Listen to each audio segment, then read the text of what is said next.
Magandang araw! So ngayon ay aalis kami ng aking anak. Pupunta kami sa cruising and then mag-walk-in din kami in the morning. Sobrang aga-aga namin magising for today's video. Alas 4 pa lang nagising ng aking Junaki. So ayan, dahil nabuboring ako sa bahay at sige iyak ang aking Junaki. So pupunta muna kami sa farm ng kanyang mamila sa cruising kasi meron doong baboy. So ayan, pasyalan muna namin in the morning ang baboy ni Mami La. So ito nga pala ang aming daanan for today's video. Bahay yan ni Mami Aryan and then ni Nanay Nene. Ayan ang bahay ni Nanay Nene. So ito na, pupunta na kami ng court for today's video. So ayan, lalakad muna kami ng aking Junakis. Dahil makulimlim ang panahon for today's video. So nagmamadali talaga ako kasi baka mabutan kami ng ulan. So ayan, for today's nandito na kami sa kalsada. Malapit na kami sa finish line. So ito diba, sana all, panibagong araw, panibagong video na naman ang aking i-upload. Sana all. So ayan, Barangay Muhaw.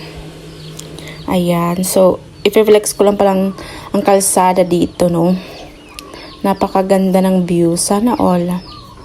So ayan, malapit na kami sa bahay ni Mami La, sa old house ni Mami La. So ayan, nandun ang kanyang baboy. And then nandun din si Papa Lolo ni Irie. So ayan, ginulat namin si Papa Lolo. Nagulat siya, guys.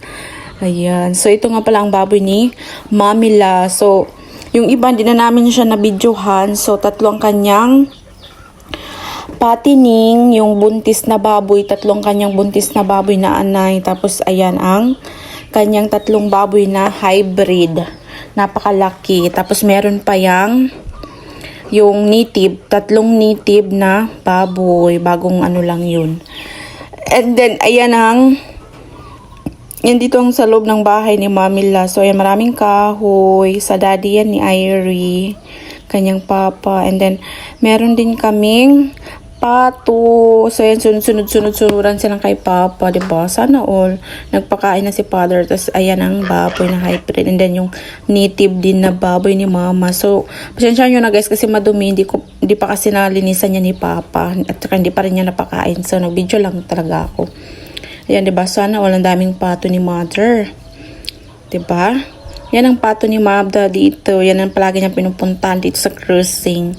And then yung mga iba pa niyang baboy nandun pa sa baba. Hindi ko na nabidyoan. Hindi ko na rin pa napicturean kasi maputik. And then may kasama akong Junakis, ang aking palangka. So ayan, thank you for watching. And then don't forget po to follow my page. And hanggang sa muli. And hanggang dito na lang. Bye bye. Thank you for watching.